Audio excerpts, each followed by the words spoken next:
So today's guest is a bit unusual. He has climbed the highest peaks on every continent, skied to the South Pole solo, and crossed Greenland from south to north by kite and ski. He's also a senior executive in the life science industry after years with global giants like Deloitte and the World Bank. But the biggest challenge of his life and the greatest adventure has been fatherhood. In this conversation, Seb Audy opened up about what he felt when I was pregnant, because it's my husband, the fears he faced stepping into fatherhood, and the lessons from those first intense months as a dad. Stay for this honest conversation where I give a voice to a dad, a family man, and his point of view.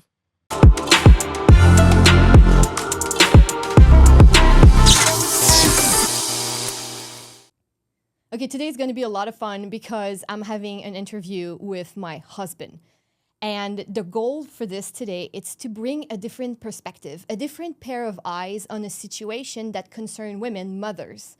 But the partner is often left aside or not really taken into consideration. Not because of bad intention, it's just because the focus is on somebody else. So today I wanted to bring this person to talk. So, honey, welcome to my show. Thank you. So great to have you. Happy to be here. Happy to be here. And we're taking some time away from our vacation to film this, and I think it's a lot of fun, and I really appreciate it. We're going to talk about fatherhood in very different moment, from the moment of pregnancy all the way to having the kids grown up. And I really just wanted you to talk from your heart, your experience, and what you think would be helpful for other parents out there. Perfect. Let's start with the beginning. What hits you when I announced you the first time, hey, I'm pregnant, you'll be a dad? What happened? In one word, excitement. That was truly amazing news. I was over the moon, excited. I had always wanted to be a dad. And in that moment, I felt just tremendous joy and also an overwhelming sense of responsibility that hit me. You know, instantly I became a papa bear. I understood that I would have big responsibilities. It was no longer just about me. It was about protecting you, feeding you, and preparing for this tiny little human that would be counting on us, on me, on you, on us. So I was very excited. It was a lot of emotion at once. Definitely. You know, I've had like crazy adventures, climbed dangerous mountains, and took on like big jobs, difficult, challenging, where I felt prepared to do anything. But there was actually no clear manual. You kind of learn as you go, and in that unknown, it was both humbling and thrilling at the same time. Yeah, because there's no exactly a book or a clear path to, hey, you're becoming a parent, this is what you need to do. You studied 2 masters, you work in a big corporation as a consultant, you travel the world for business, but also for personal trip, expedition, big adventure. So you did a lot. And even if they're complicated or difficult, there's always a path, right? You need this type of gear. You need to study these books to pass these tests. So while being difficult, it's usually pretty straightforward, right? But parenthood, there's nothing straightforward. You would agree. Absolutely. There's different tools that we use during pregnancy. I use a lot, we learn together about nutrition. We learn about movement, what could help my body. But what was the tool that helped you the most prepare for the birth of our child? So what tool helped you to prepare for my pregnancy and delivery? Well, the most helpful thing that prepared me for birth, and something I'd recommend every dad, was having an open discussion about the game plan for the big day. You know, sit down with you and really listen to what you wanted, and also understand what's expected from you and from me, I think was tremendously helpful. When you're in the delivery room and the doctor started asking me a ton of questions, and I wanted to have certainty. I wanted to know what to say. I wanted to know how to respond and what decisions needed to be made. So, and, talking to the dad now, to give you a perspective, I had a 2-pager document that I read several times before the big day. So you need to remember that your lady will go through a big journey, and she might not necessarily be able to remember all of these things during, the intensity, the fatigue, the excitement of the moment. So, giving birth is definitely a unique moment in a lifetime, and you simply need to be there to support her, and you need to be prepared ahead of time so you can focus on the execution of the plan when the time comes. Right. So your 2-pager, basically, they were cheat sheets. That's right. And if I recall, because we did it together, like to build it up, one of the cheat sheet was, okay, what are the position? Because we decided to try without epidural and free movement in the room. We were in a hospital setup, just so everybody understand the concept. So we were in a hospital setup, but it was intermittent monitoring, and I could move freely. And one of your cheat sheet was to remind me of all the possible position. Hey, you could sit on the ball, you could sit on the toilet, you could start walking, you could lay on your side, just having, That's right. So you can offer them to me when it's been a while that I didn't move. And other things that, things that I can say to you and, remind you to drink water. So there were like multiple different things, very specific, that were part of that cheat sheet, or what I call the game plan or the birth plan, if you use, but, like helpful sentences just remind you to relax, take deep breaths. And also, we reflected about all the possible scenarios that could possibly happen and what were the right questions I needed to ask to the doctors or the midwife in this case. And before they take action. So just to give an example, if they say, hey, we feel that the birth is stalling, right? Yeah. So the birth stopped progressing. It's something we hear often in the delivery room. If we hear this, then one of your questions would be, is the baby in danger? Is mommy in danger? Is it a bad thing? And if all the answers are no, then he had, okay, A, change the position. B, offer her movement. C, right? So you had all these things. Absolutely. So every little hiccups, and they don't need to be bad. Just every time there's a possibility of a question or a comment, you had all the things that you could do or say. And we talked about that before, right? So everything on the plan was in agreement with both of us. We both agreed.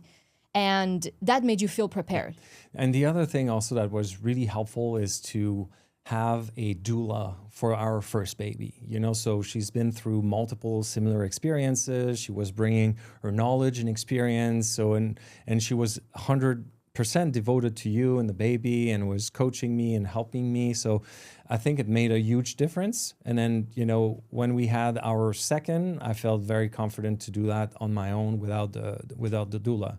So I think it was just a useful presence, a useful source of knowledge and experience to have by our sides, and making sure that, especially the first one where you don't always know what to do, to get that kind of useful guidance, I would say. And finally, there's another thing that was helpful some way. We did some prenatal classes. It was helpful for us, but they were not enough on their own. So they gave the basics, but real preparation came from deeper conversations, asking questions, surrounding ourselves with the right support. So I thought that was also very helpful. So is there a time during my pregnancy that you didn't know what to do, like you almost felt useless or hopeless?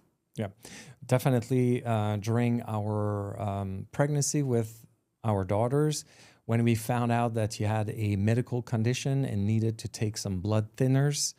And then we heard that the chances of a miscarriage was nearly 80%. I saw fear in your eyes like I've never seen before. It was very a difficult moment. My instinct was to try to fix everything. I wanted to call the best doctors, read everything I could, and take into control of the situation. You know me, I'm wired to solve problems, to find find a way to anything, but this was different. There was nothing I could do to change the outcome.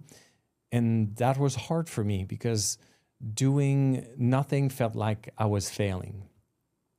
So I quickly learned that simply being present isn't nothing. It's everything. You were able to face that fear and move through it, not because I solved the problem, but because you had the space to heal in your own way while knowing that I was right there with you. Yeah, and you're right. And it's been something, I think it's in a lot of relationships, like we come up with a problem and the other one try to fix it. This is all the solution. This is all the things that we can do. But at some point, there's nothing else to do, right? The doctor took on, I was on certain meds and, things to do. And the next layer was the fear. And that was very uncomfortable. So you were kind of feeling it, the way I perceive it, like disappointed, like, hey, we did everything. Now it's fixed. Why are you still like this, right? Yeah. And it's very beautiful how you say, like, I'm trying to fix the fear, which is very kind, but sometimes feel people unheard because there's not much to do beside the presence. And I'm 100% convinced that if we have a daughter today, it's because I was able to move out of this state of fight or flight, right? To go from multiple miscarriages and then discovering finally probably why this happened, and having this, it might happen again. It gets your whole body and your whole life, the whole system so tight that it becomes very difficult to perceive yourself as a person that can be nurturing and growing life. And the whole time I'm saying, if I'm not getting out of this mindset, if I keep thinking I'm going to lose her, we're going to lose her, I'm going to make you lose another kid, right? This becomes overwhelming and so difficult to move through this challenge. I didn't know how I could actually be successful, believing that there were so little chances. But to have you make that shift and just being present and be like, hey, we're going to walk in this together instead of you being the satellite running around trying to throw things and fix, and just be, hey, we're going to walk in this no matter what happened, was huge. Yeah. And it allowed me to just feel and then be like, you know what? We're just going to take it as it is. Yeah. And we have no choice. We just already did everything. Yeah. So we're just going to move forward. Well, that was hard for me. I just wanted to put all that pain and all that fear and all these emotions, I wanted to put that on my shoulders and just deal with it on my own, to keep you in the best possible state of mind to approach this great pregnancy, which should be a great news and an amazing experience and exciting so on. So exactly. So, it was hard to feel powerless like this and just, being present, which for a doer and a mountain climber and a polar explorer, for a man, for a dude, to just be present was like, oh my God, it feels like it's not enough. It's not enough, but it was everything. Yeah. And so fast forward to the positive. Then we get to Labor Day, and you were there the whole time, right? So I woke you up and be like, hey, I think we need to go. And you were there in the room with me and, holding my hand, holding my, supporting me and everything. Is there something you've seen in that room that changed the way you see life in general, or even the way you perceive me? Yeah. I think it's all about the concept of strength, So women that are giving birth are amazingly strong. And because you have to, there's a lot going on, like hormonally and all sorts of things, So, and personally, I've always believed strength was about muscle and grit and mental toughness, the kind of strength that gets you up a mountain or, through a marathon or an Ironman. Or survive through a massive storm in Antarctica, that kind of stuff, So, but when I saw you that day, it kind of redefined the concept of strength entirely. Your strength wasn't just loud or forceful. It was raw, relentless, and deeply human. I witnessed you surrendering to something bigger than yourself while still fighting through every wave of contraction. It was very powerful, to be honest, to witness this, very grateful at the same time. And while I was watching you, I realized true strength isn't just about dominating or pushing harder. It's about enduring, allowing, and still showing up with everything you have. That moment changed how I see you, and it also changed how I see the concept of strength. Being able to surrender, accept things as they are, and work with them, even when you're experiencing some very serious discomfort during labor, is a profound experience. Yeah, it was truly amazing just to witness all of this. Oh, coming from somebody who's so strong, it's a very nice compliment. But I agree with this in the sense that it redefined my own strength too, right? So we had 2 kids, 2 similar, while different experiences, and the physical demand, the mental, the emotional demand really was redefined. Also work out a lot, didn't do as much as you did, but still like consider myself a pretty strong person in physicality in general. But birth is nothing about it. It's about being able that when the contraction or the surge or the wave, whatever you want to call it, when that comes up and you feel the pressure increasing on your body, this is where you have to release and surrender your whole body. Like you have to melt everything away so that contraction does its work. That contraction is pushing, is helping the uterus and the body to get the opening so the baby can come down. So every time there's a contraction, when you hold on and you try to stop it, it slowed things down. Yeah. So it's extremely counterintuitive that, okay, I'm going to hit you with a truck and I want you to breathe and release. So there was a lot of rehearsal that was done, but there was nothing as the game day, as you call it, the game plan. Like we have a birth plan, he has a game plan. And we have I had a labor day, but for him it was game day. So you see already where we're going with that. Love you. Yep. It's like, ready for game day? I'm like, is it the day of the baby? Okay, yeah, okay. I just want to make sure we're talking about the same thing. Fan of sports here. But it's that extreme, you have to really work against what you think you need to do. You think you have to hold on and be firm and take it over and not let, the pain or the discomfort take over. But it's the opposite. You have to, I'm taking it all in so I don't fight against it. And then things move so much faster. But I think not like a workout where, you have to push through pain in order to build muscles. In this case, you have to allow pain to be there because it's part of the process of eventually that baby coming out of you. Hopefully. Hopefully. And just before we jump into the aspect of fatherhood, I just want to pause here and bring, if you don't mind, something difficult. And let's see how we navigate this together. But miscarriages. And I think it's important because I obviously felt it, seen it, experienced it, but it also had an impact on you. And can you walk me through a little bit what happened? Yeah, definitely. Those were amazingly difficult moments. Everyone looks at you as a dad to be strong, to hold it together, to support. And I wanted to, but I wanted to take the pain away from you, to carry it for both of us. But inside, I was grieving too. I was sad. I was angry. And in our case, we already had a child waiting for us at home when we had several miscarriages. So there wasn't space to fall apart and isolate. So I felt I had to keep moving, keep supporting everyone, you and the baby and so on.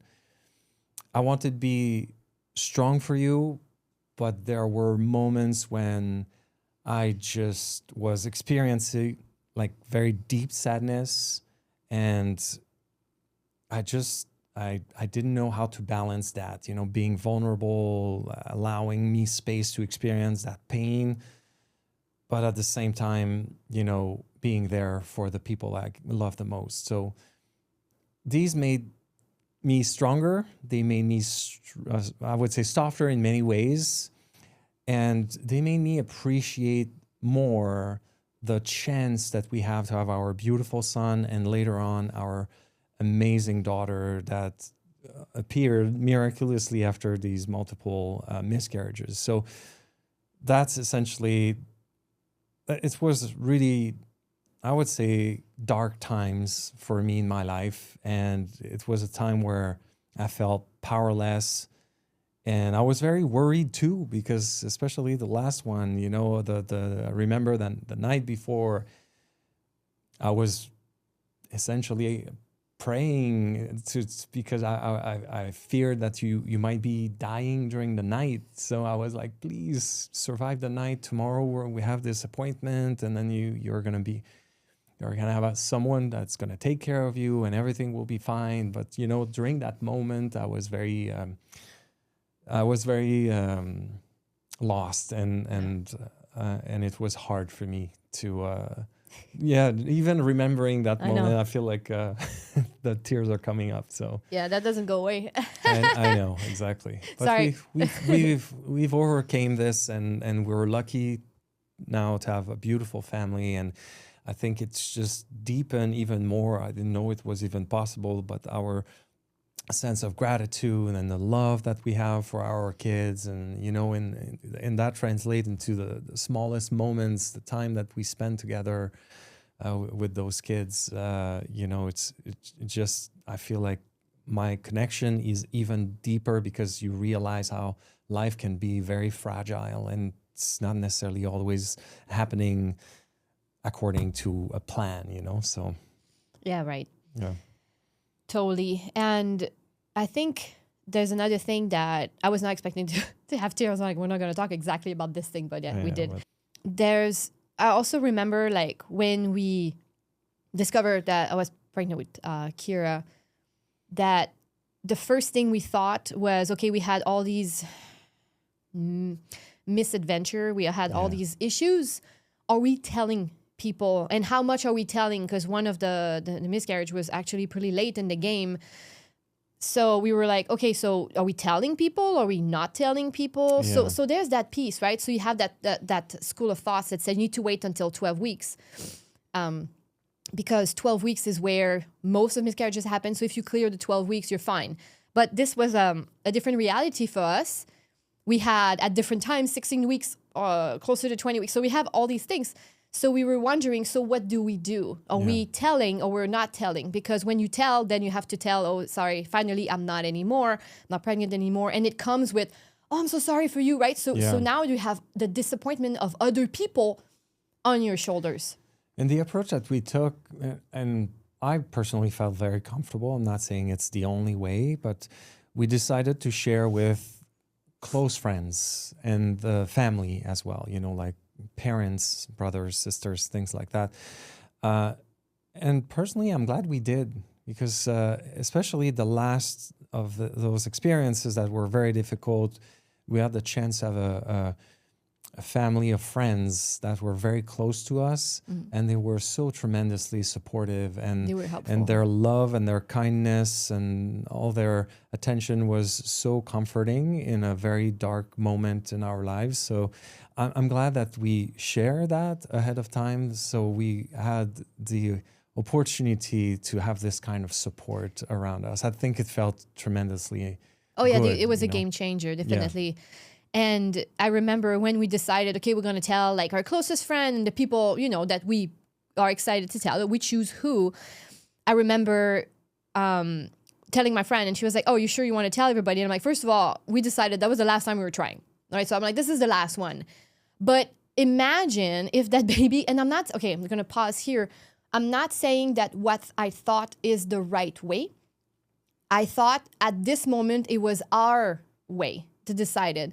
But I remember saying, hey, if I'm not telling everybody, that I love and care about, that will be so excited when this kid is going to be born.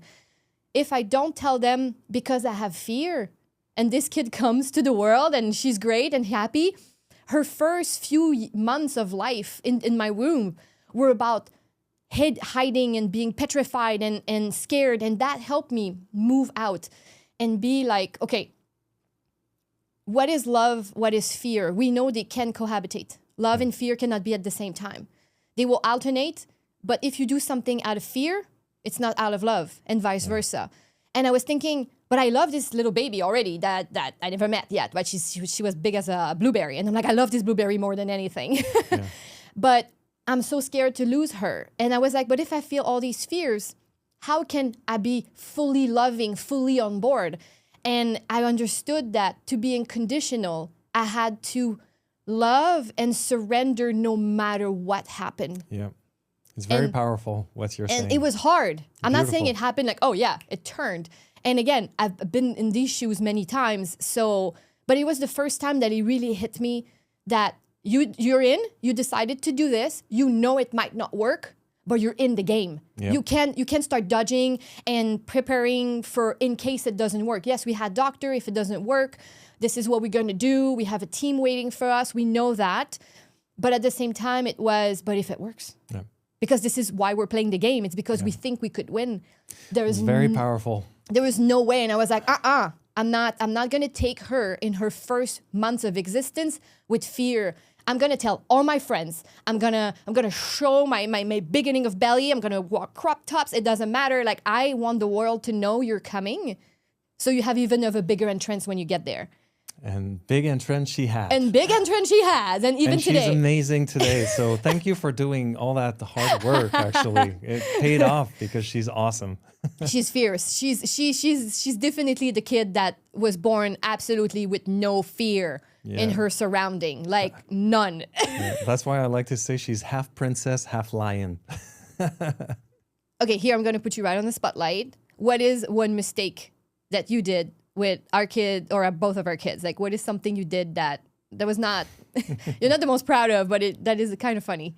Well, there was that one time. So I have two stories. So there was that one time at the airport. I think you stayed behind for a meditation retreat, and I needed to go to the restroom with Logan. At that time, he was a young toddler.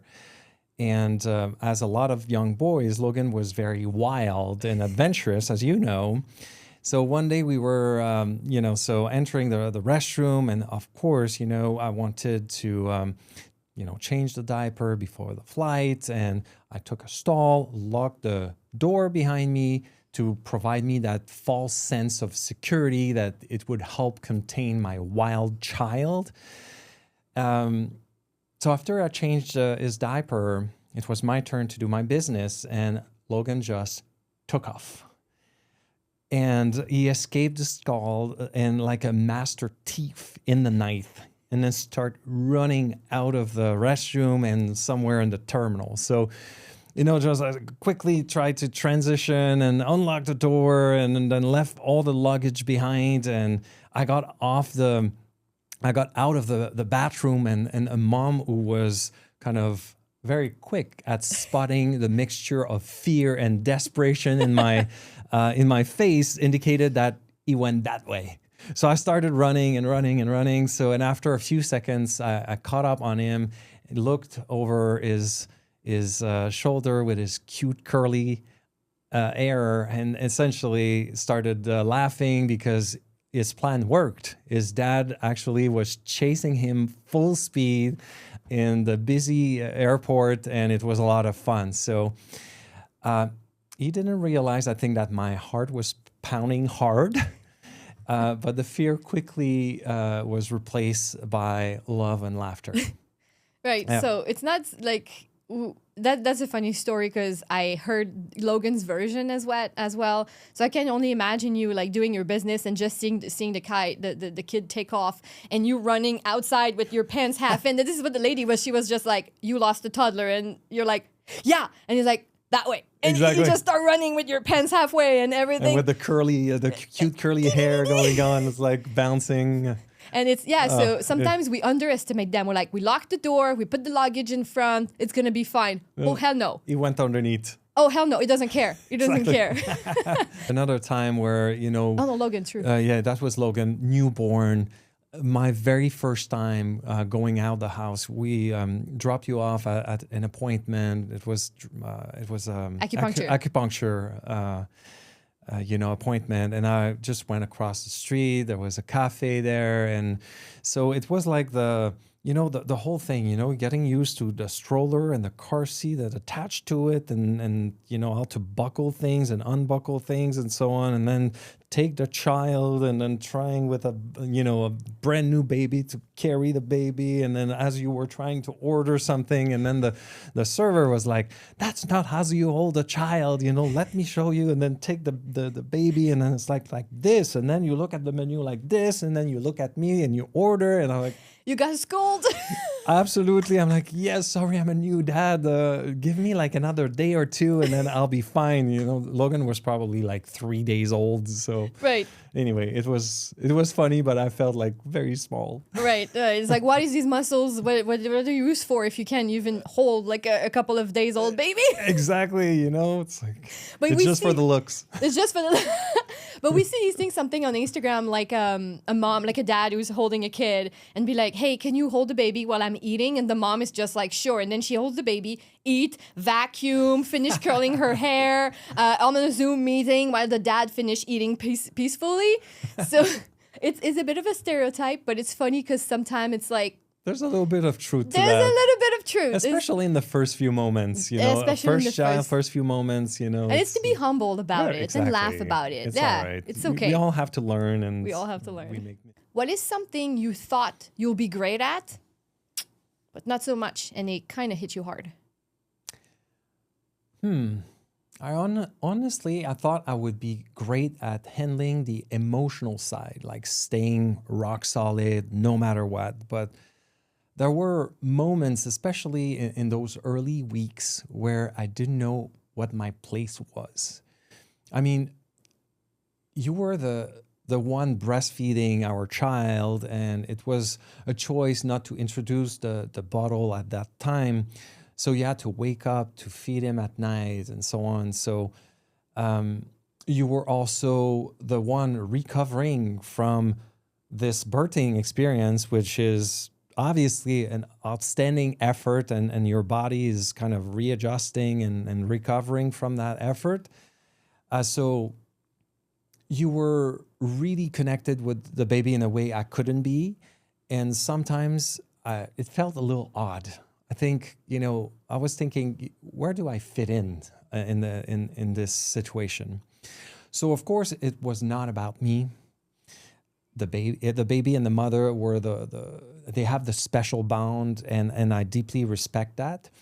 But I know I also have a special and important bond, but it was not as obvious as I thought it would be at the beginning. So essentially, again, we were talking about that earlier, but it's all about presence, being present for you, being present for the baby, understanding that in those early moments, I was not the one doing most of the work, but I was just present, making sure that, when I was holding my son in my arms, I was surrounding him with a big bubble of love, and it was positive experience, and I was very entirely present in that moment.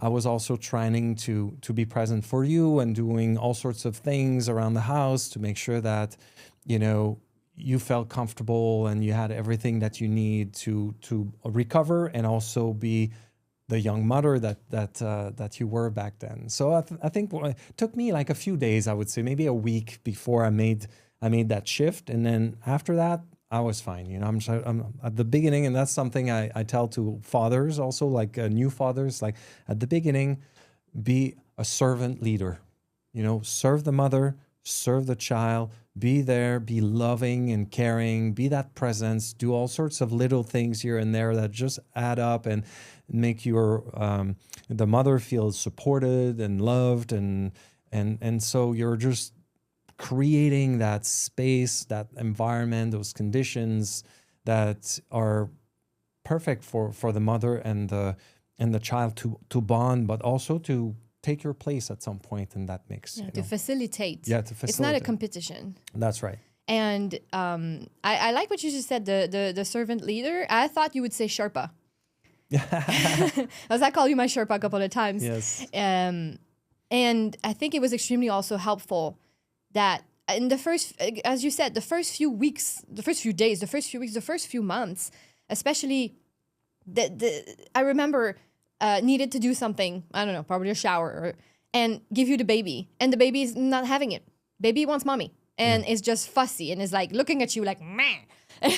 And you're like, oh, but I love you too, and I'm your dad. Like, why are you fussy? And it's not you. Yeah. It's just him or her at that moment, and we just need to accept it. Yeah. And things evolves, right? So for you to be able to help facilitate my healing and facilitate this bond between the newborn and the mother, and your presence being, hey, I want to make sure you always have water in your jug. I would always want to make sure, do you need a hot tea? Do you want me to get you something, right? To facilitate. Change a diaper. Yeah, of course.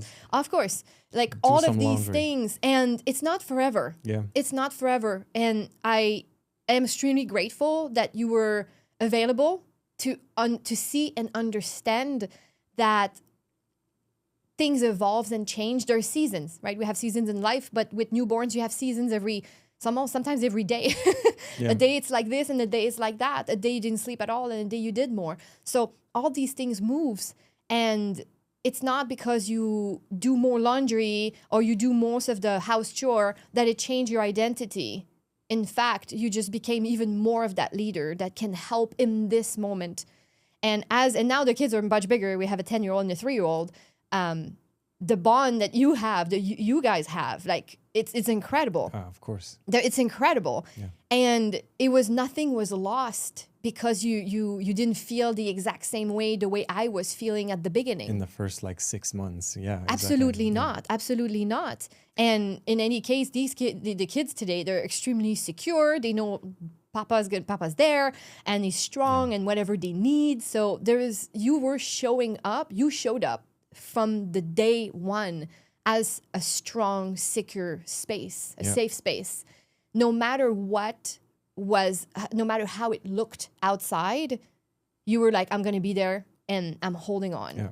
Servant leader, being a Sherpa, like in my mountaineering expeditions in the Himalayas, having Sherpas, the helping hand and the guiding and everything. So I think those are great images. One word also that resonates is being selfless. So it's essentially you're there to support your wife or your partner and your newborn, and essentially take pride in being that presence, actually. So. Yes, and I just want to come back on the Sherpa for a couple of seconds because I think it's so important. You use a lot of Sherpas in different expedition. Either they were bringing some material to certain base camps, some help guide through the mountains. Is a Sherpa that climbs at the top of Everest helping another climber think, oh, I'm not worth the climb because he hired me to climb? He also climbs. Of course. So a Sherpa is doing all the heavy lifting as well. Yeah. It's not just an aid. It's what helps you get there. A Sherpa is a badass. He's a total badass. Of course. 100%. Yeah. Yes. If you could give a manual to a dad, like a book, How to Dad 101, what do you think is the missing chapter? The thing we don't talk about. What is the chapter you want to write in that book? That's a great question. Mm-hmm. I think this chapter would probably be called You're Not the Hero, You're the Anchor. I think it's definitely in line with what we've been discussing so far. I think too many guys think that being a dad means you must have all answers, but it's just not realistic and it's not the case. I think it means that you need to hold steady when everything feels chaotic. You need to show up. You need to lead by standing next to your wife or your partner, not in front of her. That's the chapter nobody writes. It's not sexy, but make sure that it makes a big difference, in my opinion, in the end, for the mother and the baby. So that's what I would say. I really like it. We definitely need to write that book down. Yeah. That could be the title itself. Exactly. Copyright, we keep it. Can you? Okay, I like this idea of the chapter. There's 3 things. If you have to take this idea of the book. And is there 3 things you could recommend to a new dad? Like 3 either takeaways or cues or pointers? Because I know in your work, you also do, you're in the life science industries and you were a consultant before. So you do a lot of PowerPoints and everything has lists. So can you give me a list here? Go in your comfort zone. Perfect. Here are the top 3 things. So number 1, be present, not perfect. You'll feel like you should fix everything, but she doesn't need a fixer. She needs a partner who's there. So that's number 1. Number 2, I would say protect your partnership. The baby is very important, but so is the team that will raise that beautiful baby. So stay connected together as a couple. And number 3 is step up, even when no one's watching. So do the little things like late night diaper changes, the dishes, running some errands. They matter more than what I think most fathers think. Yeah. See? Yep, definitely. Clear and concise. Very concise, very bullet point, PowerPointy. Let's go. Big Four consulting mode activated. Okay, and I have one more question for you. What do you want our kids to remember about how you showed up for our family and even for me? Yeah.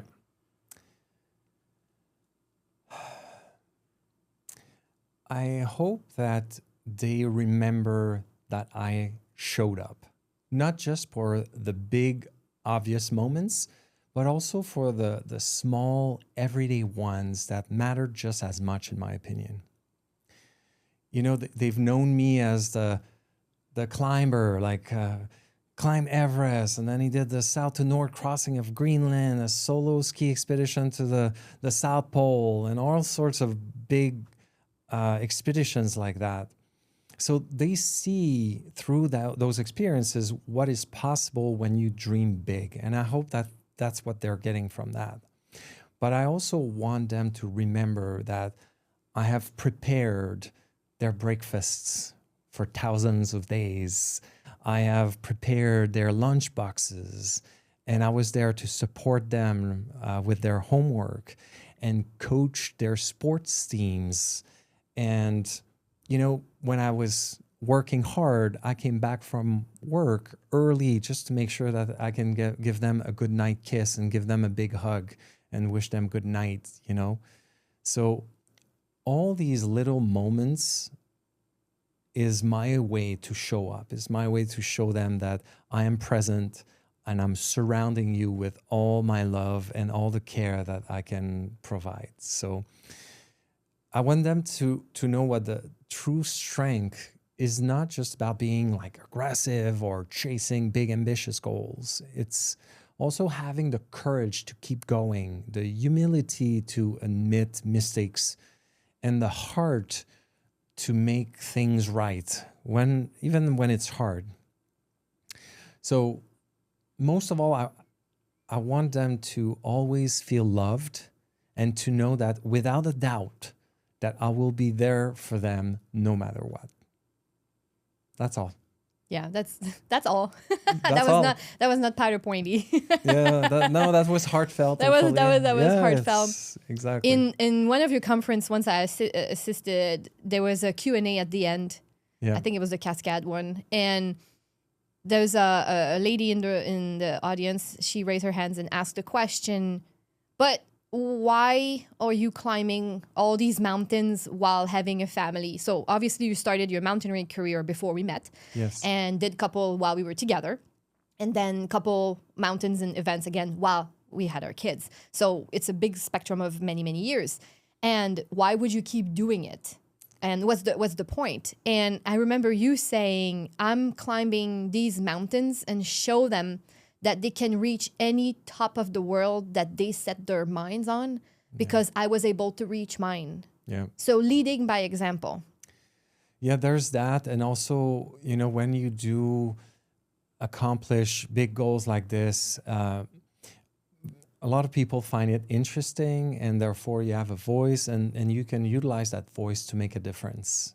So I've embraced different causes. I've contributed to a lot of fundraising events and various things. So it was also a way for me to have a broader impact in the world. And we also often talk about the success, right? You were able to climb this mountain, that mountain, cross here, cross that. But there's also some mountain, even the small ones, like Rainier 2 years ago, that you were not able to summit because the weather was so bad. Yeah. So even with big accomplishments, there is moment that it doesn't work. And we can call it a failure or a mistake or, And I remember when you came back and Logan was like, but this mountain is tiny compared to Everest, for example. And you look at Seb, like right in the eye, like, Dad, this mountain was tiny. What do you mean you couldn't do it? And I was like, wow, we're creating, wow, we're getting shamed here. Exactly. But the way you say, but then it's like, hey, yes, I prepared for this. The weather was really bad and it was not a smart thing to do. And Daddy does smart things only. And we teach our kids that they can do dangerous things in the smart way, right? So managing and controlling danger. So there's ways. So this is also something you teach them, that they can do crazy things, but you need to be smart about it and get all the information and ask other people the experience. And this is a bit what we're doing here. And also it was about, yes, pushing your limits and trying to achieve something that is very difficult and that you need to work hard for and be disciplined and consistent in your effort to prepare. But once you're there, you need to look at what are the risks. And at some point, if, there's heavy snow and the risk of avalanche and so on, you are confronted with a decision. Do I want to go like this and take this massive risk, or do you love life more, and then essentially turn around and go back home to the family that you love? And so it's also explaining how you make decisions in dear situations like this, and to ensure that you remain true to what's very important first and foremost. And it's not just sometimes that reaching that end goal, but sometimes you need to go back and wait another time where the context will be better, more ideal to actually make it happen and that time. So many parallel with all your mountain expedition and your adventure to parenting. And this is kind of the parallel what I'm kind of going to is we have to try, we have to be organized, but at some point, sometimes we have to rethink our strategy. And sometimes it works for some people, it doesn't work for others. And in this moment here, we're here to share some tips and knowledge and inspire other parents and dads that it's not a cookie cutter, it's not a one size fit all. Get more information, learn, try, and have open conversations so you can decide with your partner, how do you want to show up as a parent? Who do you want to be? Describe yourself. I want to be, I want to be creative, patient, inspiring. I want to be strong. I want to be an example. Whatever you decided you want to be. And when things becomes challenging, you remind yourself that this is who you are and you can move with this grace during the difficult situation. Being smart, being prepared. Yeah. And sometimes I say to fathers or to people in general, if, let's say I would be in a fiction, like a Hollywood movie, and then I would be confronted with a situation that I'm going to erase all your like massive expeditions and so on. Like you reach the South Pole by ski and you cross Greenland and you reach the top of Mount Everest and so on. And I wipe all of that, but you keep your kids. Or, it's the other way around. Without a second of hesitation, I will choose the memories and all my kids and all those moments, because fatherhood is so much superior. There's not even competition with all of these other crazy things that I've accomplished in my life. Would you say fatherhood is the biggest mountain you ever climbed? Definitely. The most challenging? Fatherhood is the best experience in my life. Yeah, it's a gift. It's a gift. Yeah. And it's not just reaching the summit and being done. when you reach something, there's always something more because these kids evolves. They goes from babies to toddlers and toddlers to aggressive toddlers to young boys to pre-teenager tween, and then it keeps going. So this mountain never stopped growing. And I think for us, a lot of fathers enjoy seeing their kids reaching milestones and accomplishing certain things, regardless. It might be in art and sports and so on and so forth. But I know, for instance, as a father, when my son scored his first goal at hockey, or when he for Canadian, that's very important. Oh, very important, very important. So, or when he got his certified black belt in Taekwondo, those moments, I was so proud of all of his effort, to get to that moment. And, I was overwhelmed with joy, and I was happier and more joyful in those moments than when I personally reached the South Pole or the top of Mount Everest, So that's so awesome. It's true. When he got his black belt was even more exciting than when I got mine. Yeah. Mine was like, yay, his, I was like, yes. Yeah. But I think, and I just want to close with this because I think it's important. It's not the accomplishment, it was the journey, because we were there for each practice, for each, you tie his skis. It's his skis, I'm sorry. That's another sport. That's another Canadian important sport. But his skates, you tie each of his skates every time he was going the ice for the first months, almost year. Coach's team. So yes, there's that celebration when he won. But no matter what, just being there, we were so excited. And when he won that championship, the undefeated season, and won the trophy at the end of the playoffs. Pride in his eyes. They celebrate, just witnessing Logan with his buddies celebrating like they won the Stanley Cup. It was heartwarming. Oh yeah, exactly. It was so amazing. One of the best experiences. And then, have you seen, Mom? Have you seen? Did you watch me? No, I didn't. I didn't watch you the whole time. I was there, but I was looking somewhere else. Right? Did you watch me? Did you watch me? And this is right? Yeah. Have you seen? I skated as hard as I could, and I went in the corner. So it's all of that, right? And this is what we feed ourselves on, is how much joy and energy we're putting in them, and they use it to do something they are excited and thrilled about. Yep, absolutely. Well, babe, thank you so much. It was awesome. I love you, my love. Thank you. Bye. And who doesn't love bloopers and a little extra? I think we cool off a little bit. Yeah. Yeah, we were on the scooter like, oh my God. I had not knowing where we're going. We're like, shit. I had a business meeting until and 11. they couldn't stop talking. I know. He was like, ooh. He was like, I need to go. And they keep talking. He's like, I need to go. He keep talking. Is there's a moment during my pregnancy that you felt, no, not Lucy, ready for the podcast? Ready for the podcast. Whee! Nice. Go ahead. You were awesome. Thank you. Bravo. Mwah. Merci. Thank you for your patience. I hope you enjoyed this episode and that it inspired you on your motherhood and womanhood journey. Make sure to check out the show notes to learn more about today's guest. Don't forget to subscribe, and please share in the comment what resonated with you, and pass this episode to a friend or family so we can grow our village together. Until next time, stay curious, stay connected, and keep rewiring yourself into the woman you know you're meant to become.